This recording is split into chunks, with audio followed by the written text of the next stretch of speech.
luxury milky chin chin recipe is one you should have at your corner. It's very easy to put together and with little ingredients you have. Now, do you just throw in your margarine or you go extra to get this dissolved with some sugar and milk and some salt? You can see how this pulls out easily. I didn't even use any flour to dust the working surface. That is to tell you that the consistency is actually right. No foamy wahala while frying. This is so good. So do not forget to subscribe, like, share and drop a comment. Watch to the end, guys.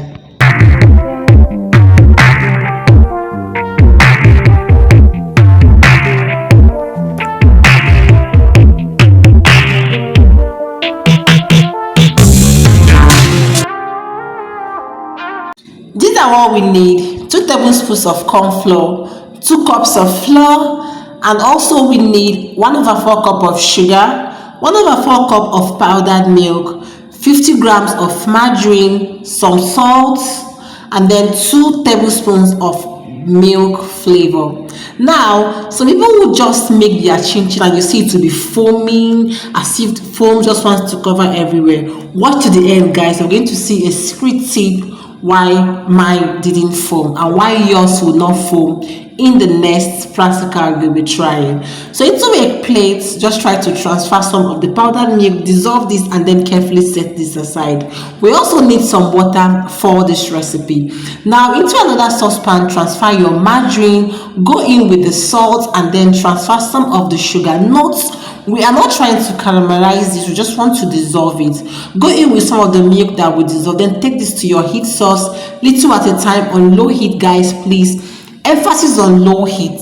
The effect there is just for it to get dissolved and not for it to caramelize as if you want to make caramel sauce. No, just dissolve. So when you notice that it has dissolved and it's even like little fat just off the heat source, the residual heat there is going to do the final dissolving for you, just like I have here. So hi guys, this is what I look like. Please, just in case you have watched to this extent and you have not subscribed, please do consider supporting me by subscribing, liking and sharing. So into another bowl, go in with the flour, go in with the corn flour, the powdered milk and the sugar, and then combine. The effect or the function of the corn flour there is to give it some crispiness. Yes, it's going to come out so crunchy and crispy. Now make a well in the middle of your bowl and then transfer the dissolved fat that we have. So this is actually going to be a little bit warm to touch, so just take your time and then mix this together little at a time until you form a breadcrumb texture, just like I have now. I'll go ahead to pour in or add the remaining milk that was dissolved. I'll just try to whisk everything out and then combine thoroughly. So next on my list, I'm just going to add in 2 tablespoons, 2 heaped full tablespoons of milk flavor. You can also add this directly when you are adding the flour and the corn flour and all the rest, or you can even add this now. Now, please and please again, you can see I didn't add any egg, and then I was very careful while adding my water. The consistency might look as if it's strong, but Biko, don't be tempted for any reason to add more water. This is just how we want it. This is just how we want it. At the end of the day, it's not going to be strong. Don't be scared. So just cut it 2 at a time and then go ahead to roll this out on your working surface.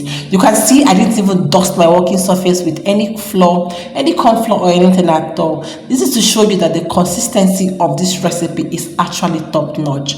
So at the moment I can't find my short rolling pin, I just had to go in with this small pistol of mine. So just roll this and then turn. Try to take out all the rough edges and then you cut into your desired shape. So after removing the 4 rough edges, I'll just go ahead to make strips, straight strips, after which I'll cut into little chunks or into little bites.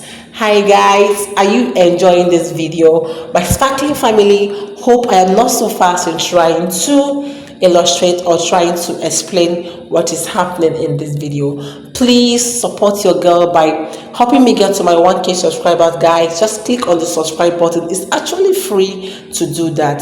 So you can see how it pulled out very easily from my working surface, right? So I just to show you that the consistency that I use is actually very nice. So now you notice I didn't add any baking powder. I just used corn flour, minimal water. Do not go and add all the whole water in the world. So if you don't have a pizza cutter, you can just go ahead to make use of a very sharp knife. Emphasis on sharp knife. Emphasis on sharp knife, guys. So you can just cut this way. The only disadvantage is that it's not as fast as when you are using a pizza cutter, but you will still achieve the same purpose. Now there are some chin that you will see and they look overly long or just straight in the back, so you can just go ahead to just fry these ones like this. We all seen shapes like this, or we can just go ahead, maybe divide it into two to have something shorter and nicer like this. But I wish you guys were here. This was so crunchy, and above all, it was so tasty. So after this, we'll go ahead and to heat up some oil. You can also flavor your oil by adding some onions. That is optional. So I went in with these 2 chunks just to check. Now I'm going to go in with the first batch. Now you can see it is not foaming. You see, it is not foaming. Now, one of the top secrets that if you don't want your chin chin to foam is do not use any rising agents, the likes of baking powder, the likes of baking soda, the likes of egg. Baking powder, baking soda, and egg are all rising agents.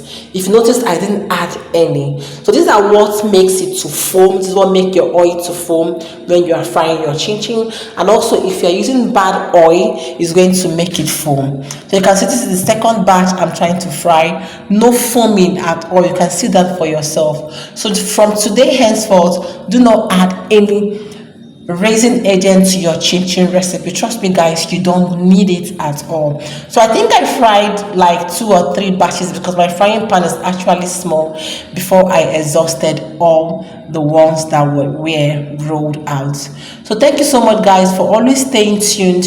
Thank you so much for your support. Thank you so much for always watching. Thank you so much for always being here. I am super grateful.